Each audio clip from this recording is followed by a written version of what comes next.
Hey plant lovers, and welcome back to the channel. Today we're diving into the world of one of the most vibrant and colorful houseplants you can own, the magnificent Croton. If you've ever walked past one and thought, wow, I need that splash of color in my life, then you're in the right place. Crotons, with their stunning leaves painted in shades of red, orange, yellow, and even purple, can seem a bit intimidating. They have a reputation for being a little dramatic, but I promise you, with a few key tips, you can keep them happy and thriving in your living room. So, grab your watering can, and let's get ready to unlock the secrets to growing gorgeous crotons. First things first, let's talk about the most crucial element for a happy croton: light. These plants are native to tropical forests where they get dappled, bright sunlight. To replicate that in your home, you need to find the brightest spot you have. An east or west-facing window is often perfect. They need at least 6 hours of bright, indirect light each day to maintain those incredible colors. If you notice the vibrant yellows and reds starting to fade and the leaves turning more green, that's your plant telling you, hey, I need more light. Be careful, though. While they love brightness, direct, scorching afternoon sun can burn their beautiful leaves. So, think bright, but not baked. A sheer curtain can be your best friend if you only have a south-facing window. Now, let's move on to watering. This is where many people get tripped up. Crotons are tropical plants, so they don't like to dry out completely, but they also absolutely hate sitting in soggy soil. It's a delicate balance. The best rule of thumb is to water thoroughly when the top inch or two of the soil feels dry to the touch. Stick your finger in there. It's the most reliable tool you have. When you do water, drench the soil until water runs out of the drainage holes at the bottom of the pot. Then, and this is important, empty the saucer.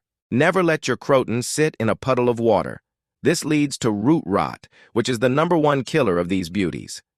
In the winter, when the plant's growth slows down, you can reduce watering slightly, but still don't let it become bone dry. Consistency is key. Next up is humidity. Remember those tropical origins? Crotons thrive in humid environments. Your average living room, especially in the winter when the heat is on, can be as dry as a desert for them. Low humidity can lead to crispy leaf edges and can make them more susceptible to pests like spider mites. So, how do you boost the humidity? Misting the leaves a few times a week is a great start. You can also place your pot on a pebble tray. Just fill a shallow tray with pebbles and water, making sure the bottom of the pot isn't touching the water. As the water evaporates, it will create a nice little humid microclimate around your plant. Grouping your houseplants together also helps, as they release moisture through transpiration. Or, if you're a serious plant parent, a small humidifier is a fantastic investment for all your tropical friends. Let's talk about the right home for your croton, the soil. These plants need a potting mix that holds a bit of moisture, but also drains exceptionally well. You don't want a heavy, dense soil that will suffocate the roots. A high-quality, all-purpose potting mix is a good starting point.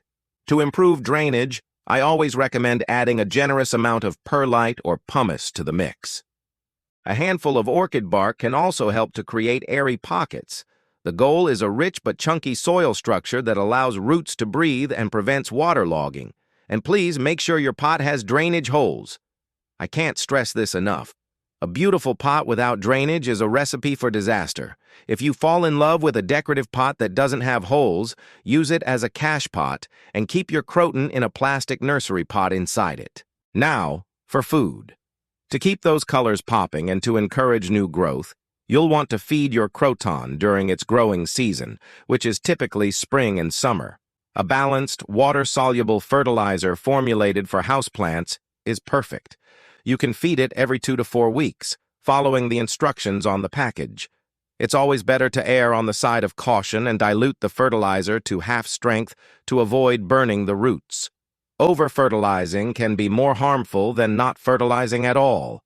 Once autumn and winter arrive, the plant's growth will naturally slow down. This is its time to rest, so you should stop fertilizing completely until you see signs of new growth in the spring. Think of it as their winter hibernation. Let's discuss a common croton behavior that can be alarming: leaf drop. You bring a beautiful croton home from the nursery, and a few days later, it starts dropping leaves like crazy. Don't panic. This is actually pretty normal. Crotons are known for being sensitive to change. They hate being moved. The shock of being transported from a perfect greenhouse environment to your home can cause them to drop a few leaves as they acclimate. The key is to find a good spot for it and then leave it there. Avoid moving it around. Once it adjusts to its new home and you're providing the right care, good light, proper watering, it will stop dropping leaves and start pushing out new growth. Patience is a virtue when it comes to crotons. What about pests? While healthy crotons are pretty resilient, they can sometimes attract unwelcome guests, most commonly spider mites. These tiny pests thrive in dry conditions and can be hard to spot at first. You might notice fine webbing on the undersides of leaves or a stippled, faded appearance on the foliage. To prevent them, keep that humidity up. If you do find an infestation, you can treat it by wiping down the leaves with a damp cloth or spraying the plant with an insecticidal soap or neem oil solution. Be sure to coat the entire plant, especially the undersides of the leaves where pests love to hide. Check your plant regularly as part of your care routine so you can catch any issues early. Now, a quick word on toxicity. It's important to know that croton plants are toxic to both pets and humans if ingested. The sap can also cause skin irritation for some people. So, if you have curious pets or small children, it's best to place this plant out of their reach. Keep it on a high shelf or in a room they don't have access to. If you're pruning or handling the plant, it might be a good idea to wear gloves, especially if you have sensitive skin. It's always better to be safe and enjoy the beauty of this plant without any worries. Finally, let's talk about pruning. Pruning isn't strictly necessary, but it can help maintain a nice bushy shape and encourage fuller growth. If your plant is getting a bit leggy or you just want to shape it, you can prune it back in the spring or summer. Use a clean, sharp pair of pruning shears or scissors and cut just above a leaf node. This will encourage the plant to branch out from that point. You can even propagate the cuttings. Just let the cut end dry for a bit, then you can place it in water or moist soil, and with a little luck, you'll have a whole new croton plant. It's a fantastic way to get more plants for free and share them with friends. So there you have it. The complete guide to making your croton the star of your indoor jungle. It all comes down to giving it tons of bright, indirect light, being consistent with your watering, boosting the humidity, and having a little patience as it acclimates. Don't let their dramatic reputation scare you away. The reward of seeing those fiery, multicolored leaves glowing in your living room is absolutely worth the effort. They are truly living works of art. Thank you so much for joining me today.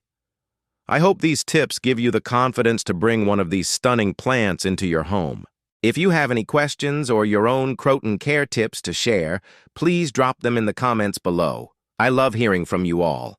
And if you found this video helpful, don't forget to give it a thumbs up and subscribe to the channel for more plant care guides. Happy planting, and I'll see you in the next video.